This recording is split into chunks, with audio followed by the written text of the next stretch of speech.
Hello, everybody, and welcome to Z Access TV today. My name, for those of you who haven't met me before, is Leah Zalams, and I am the host for Z Access TV and the founder and lead coach consultant for Z Access Leadership Consultancy. And this channel is all about harnessing the gifts and the truths and the actionable tips and strategies from thought leaders in the industry, particularly in the world of business. And this is primarily for women in business. And we talk about leadership, we talk about sales, we talk about money.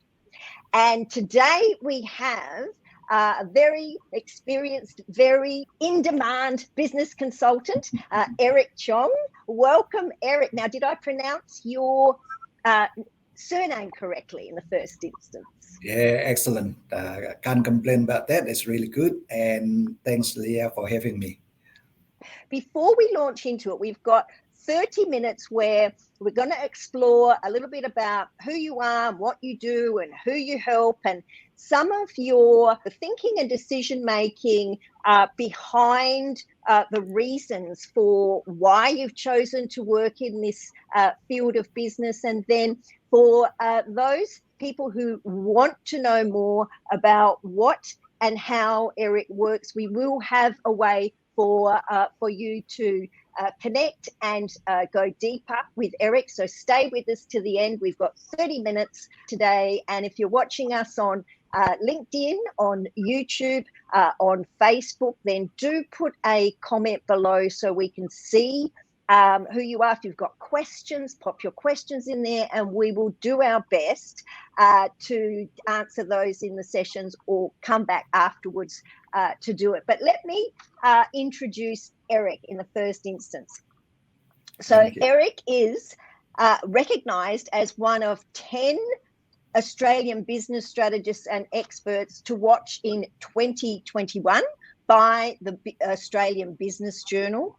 And Eric has an MBA and is a leading business strategist, business growth, future-proofing, and exit specialist. Eric's passion is to help businesses achieve their goals by being part of the team and bringing in independent views and expertise to complement the small to medium enterprise team to produce exceptional outcomes. So with a background in Deloitte in the big end of town, starting in 1981, Eric has had a long and successful career in Australian leading companies, including senior executive roles, being a general manager of $1.4 billion company, and then founded Business Growth and Exit Specialists.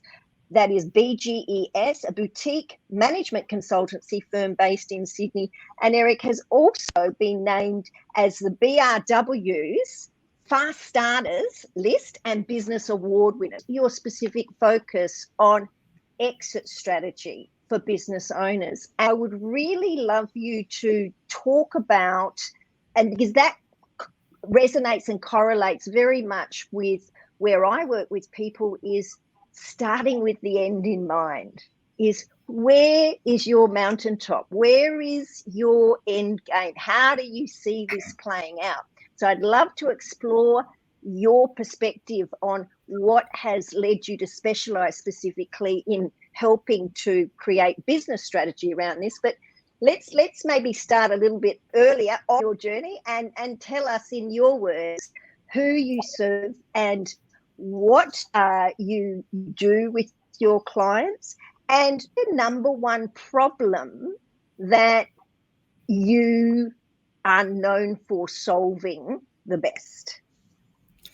Yes, so there are a few parts of that question there. So I guess to start with, I think the best way to share what we do is that we are a boutique management consultancy firm helping our client in 3 areas of the business life cycle, what we call Trilogy.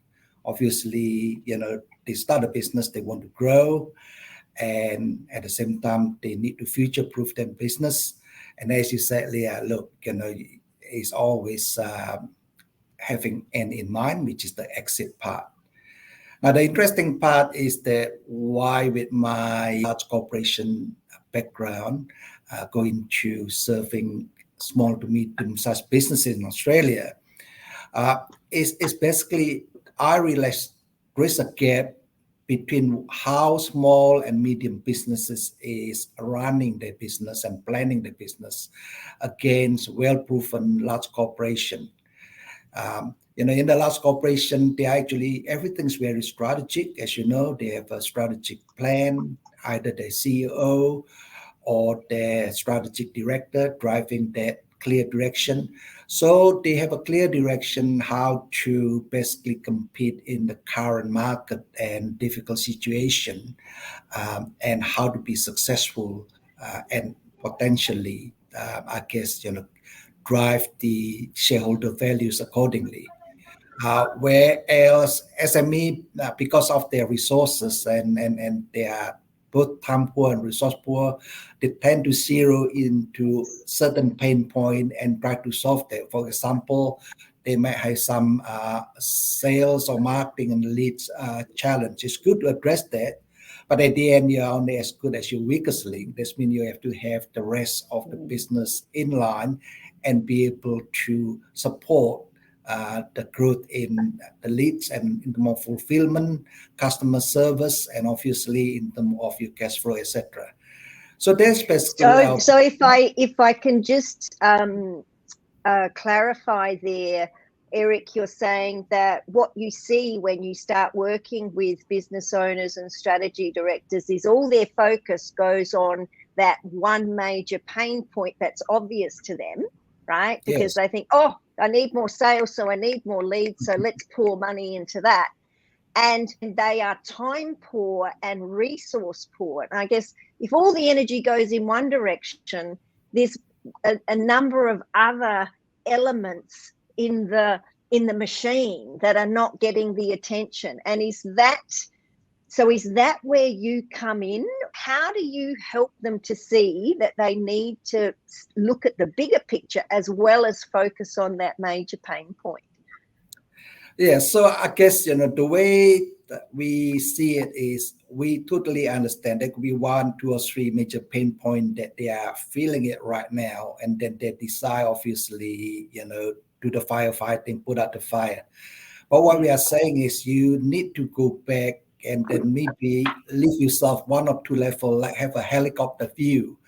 If you put out those fires, what would it mean? But really, is your overall growth and sustainability and exit direction correct?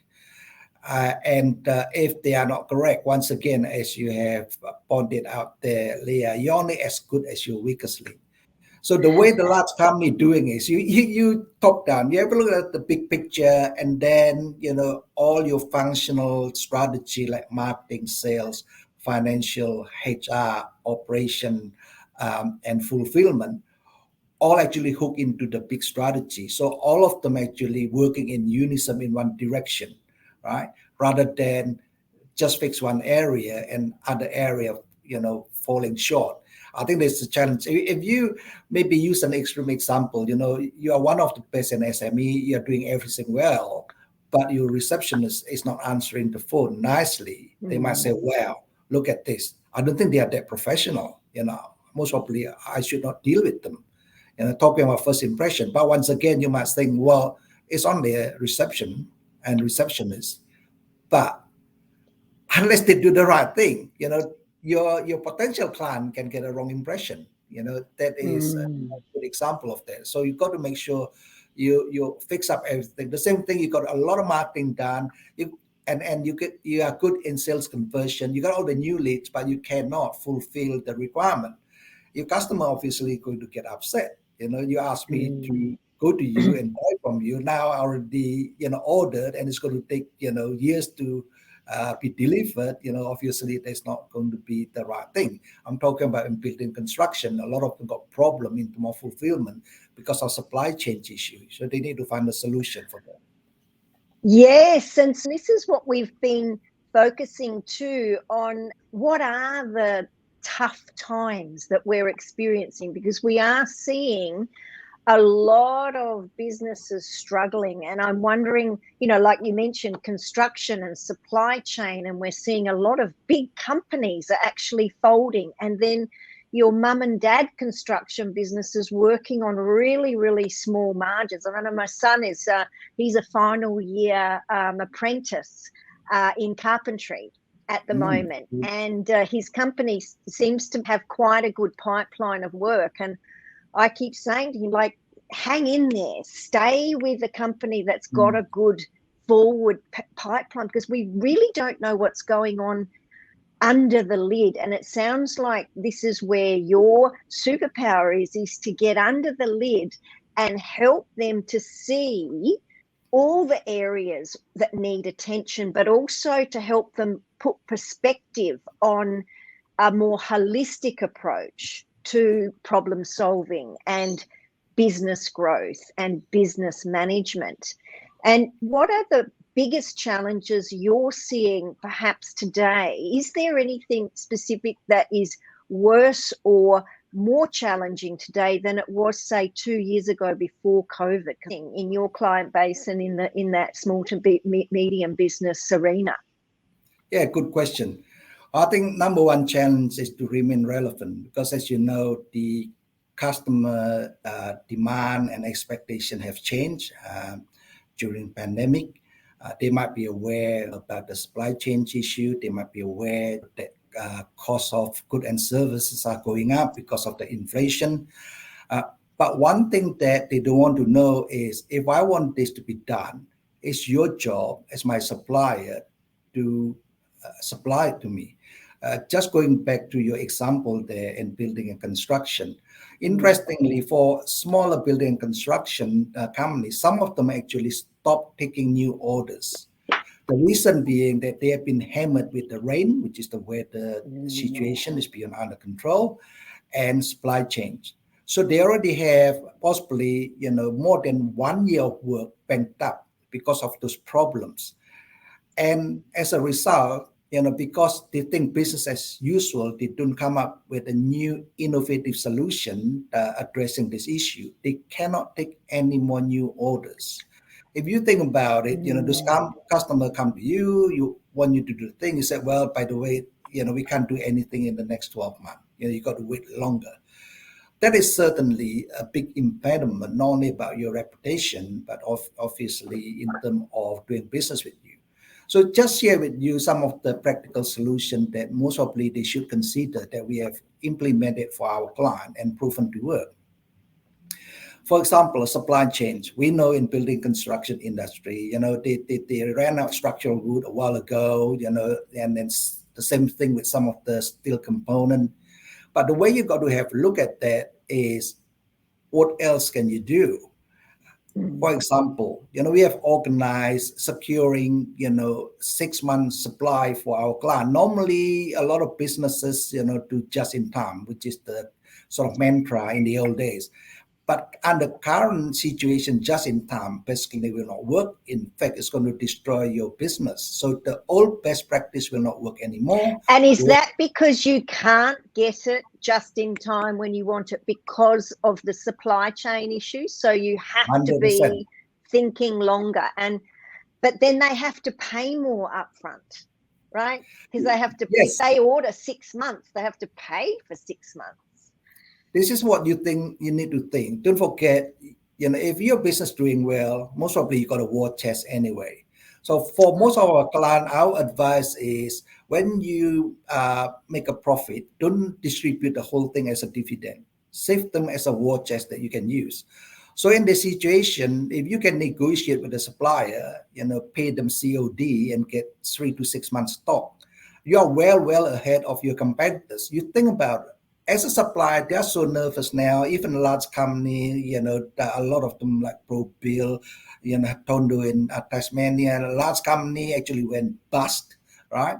And, if you're a supplier, you might say, well, will they be able to pay this order in 30 days time, right? If we say, if you deal with us, you don't have to worry. We give you a large order obviously you got to prioritize your supply, to us.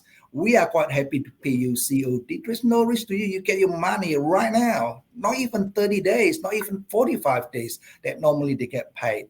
So those are the type of strategy they need to have in place. And the other thing is substitute. You got to explore. Okay, if you haven't got this material, can you actually using different material or using different way to actually complete the job? All right. Normally, surprise, surprise, there are always some sort of substitute one way or another. So what we are saying is strategic thinking, also talking about being creative about it. Okay, and think about it, differently to come up with a solution. That is very important. Like rather than just addressing something. And the other thing, guess what? You might be surprised, but this is fact. Some of the clients that are working with us, talking about watches, we actually work with them buying warehouses and store them in our warehouses. Two things. Yeah. Talking about property, uh, mid-term and long-term is only one way, that's up. And talking about be able to control and store the goods yourself, right, is also future-proof your cost for the next 3 or 6 months. Because costs keep going up. If you already have in stock, right, you still can pass on the increase as though you don't have them in stock, but you already have them, and other people don't. This means you also create additional profit there, right? You So still it have that. sounds like, Eric, that you come with a wealth of experience, and not only the analytical skills, but also this practical brainstorming of what you're able to bring from helping other companies create alternative ways of not just thinking, but of doing things. And I think this is the sort of the intangible value that's very difficult sometimes to translate into a business proposal, right? Yes, Once you're yes. in there, right? But I think this can be a challenge when companies are so stressed and stretched already, that then to find income, they know they need external support and consulting and ideas, but it's this push pull of then where do they best spend their war chest, if you like, right? So Yes, yes. I'm just wondering whether you've seen a change, or have you felt the pinch of companies feeling the pinch, or are you finding that you actually have so many more opportunities because more companies are hurting and really needing these practical implement now solutions? Because that's the other point of difference I'm hearing, that you don't just give them pretty PowerPoints and spreadsheets and statistics and data. You actually roll up your sleeves and say, come on, let's do something creative here. What sort of warehouses are in your area that might be available? From the difference between, I think, business consulting that is strategy only, and you are combining strategy with implementation. And that's a real big point of difference I'm hearing. Yeah, great point. Because as you know, the result is in the implementation. And a lot of SME, they are too busy trying to make it work. And sometimes they don't understand how to make it work. That's where we combine the thinking, the planning, and the doing to make it successful. One thing that I want to share with you and your audience is this, okay? Talking about, whether it's worthwhile to get external help. If you don't do something different, you'll get exactly the same results. That is, if you want to improve your business or transform your business, you've got to do something differently. And then the best way to do it, obviously, get an external expert to do it. I always have this saying, right? Very simple. Running a business without a solid business strategy is like going to war without a great weapon. You're bound to lose. It's hard to win. You go to the war, you have a good weapon, right? And how are you going to win the war, right? It's very similar. But we are also very pragmatic. When we believe we can help a business and make a difference and transform the business for growth, sustainability, and eventually success, we are quite happy to package our fee workable and practical for them. Because we are working with them long term. It's not like a project. You do a project and you disappear. We come up with a strategy, business model, financial roadmap, and then work with them long term to keep improving and growing their business, profitability, cash flow, and value. Eventually, So partial exit. what's cool contract term for you, like to get started? If someone's never worked or they've been burnt, like, because a lot of business owners have tried a lot of different things, different coaches, bought into different programs, different things. So what your recommendation is for like a mid-term, and what that would entail? Yeah, good question. Number one, the way we work is very simple. Okay, we have the track record, and we are happy to talk to them. And first thing, they need to trust us. Okay, very simple. They either talk to us, say our client to say, yes, I believe Eric and his team can help us, or not. If they don't believe we can help them, nothing will happen. Everything will be of value because that is their mindset. As you know, mindset and belief is very critical. And then if you have that sort of belief, everything is not working. Right? Even though it's working, you don't see it as working. Okay. So I guess that is actually quite important in terms of trusting us. I guess the other part, we are most of the only management consultancy firm in SME that happy to package it so we can have skin in the game. Part of our remuneration is actually improving their profit and cash flow. So unless we can improve their profit and cash flow, guess what? Two things will happen. Number one, they are stuck. They can't pay us because there is additional cost, but there is no improvement. Number two, not only they cannot pay us, they cannot afford us anyway. So the way to afford us is if they make much more improvement that they invest in us. Assuming every month we can improve their bottom line by $50,000, they only pay us $3,000. All I'm saying is you got $47,000 left over that you can do whatever with your business. So our arrangement is over a long period of time. And if you say, well, can we just engage you, for 1 month or 2 months? I said, look, well, I'm a good Christian, but I'm not God. I cannot just turn it around right like that. It's a journey both for our client and for us and our team to make it work. So with that sort of mindset, we will actually take on any assignment that we don't believe it will improve their profit and cash flow and all that, because it's just not right. And then we don't want people to work with us and they say, well, here they come, cost us money. What we want them to do, oh, here they come, isn't it great? They are co-value creator. I can sleep better at night because my cash flow is better. I can pay the bills when they fall due. I get a bit of money in the bank now. That eventually I can take a break with my family, etc. So the way we do things is actually not all about money. So our KPI for getting a good client is not about how much can they afford to pay us. Is whether we can make a difference, whether they have the right mindset to work with us. Because, we come up with a strategy, action plan and all that.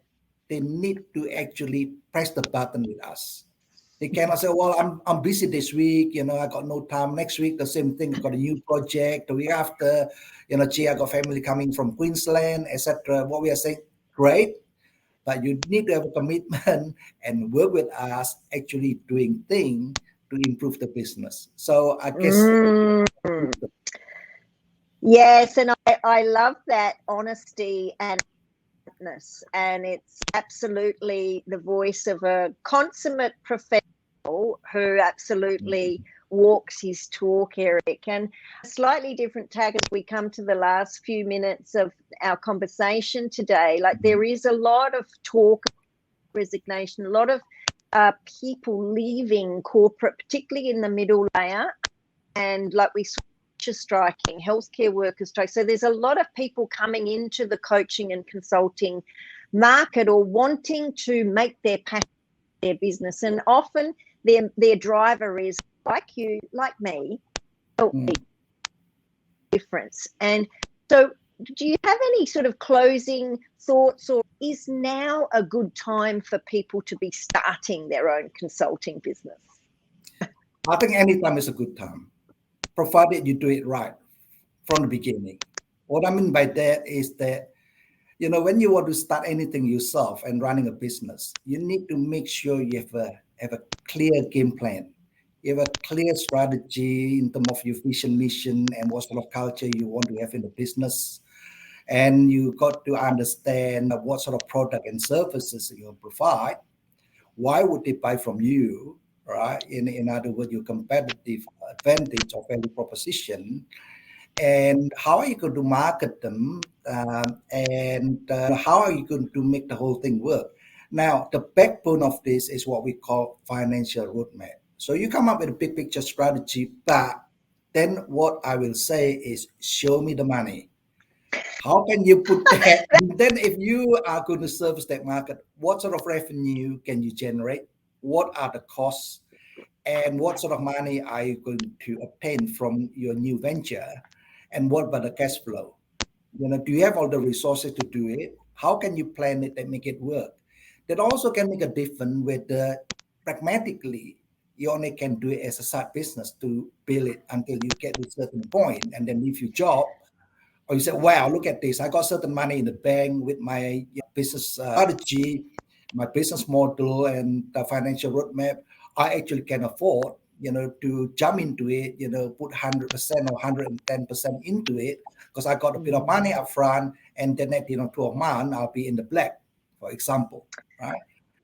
You think about it, you don't know what the result is going to be. You don't even know how your business is going to look like, and just jump into it. I would say that is the biggest mistake you'll have.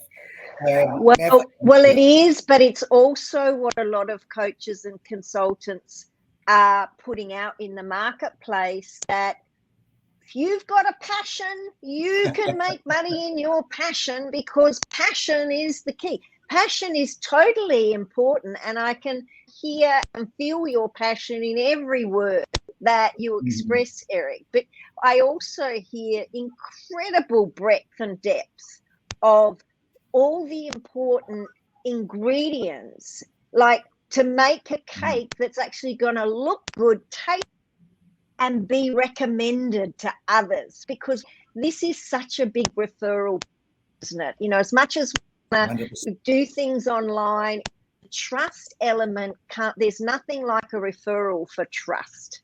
100%. And look, I just think we've just really got started in this conversation around how we can sustain and grow our business. But what closing comments do you have for us today? Yes, before my closing comment, once again, I appreciate that you invite me to your program, and I appreciate that the audiences there invest their time, and hopefully they learn something new. If they want to ask question, certainly they can, contact me through my email. You can type in my email there. My parting remark is, you need to have the right mindset under current challenging environment. I think, Leah, you are one of the leading expert in terms of leadership and coaching and all that. I guess you need to be resilient and be positive. Always can see silver lining with all the challenges, because in life and in business, one thing is constant. You will see and face the road bumps along the way. Unless you have the right mindset to say, well, that's part of life. You need to learn from it and get better. Obviously, you'll say, well, everything is too hard. So I think that's quite important. Once again, I think most probably that's where your expertise there, Leah, is very, very valuable. Eric, thank you. Thank you so much. Thank you again, Eric, and thank you for joining us. Yeah, see you.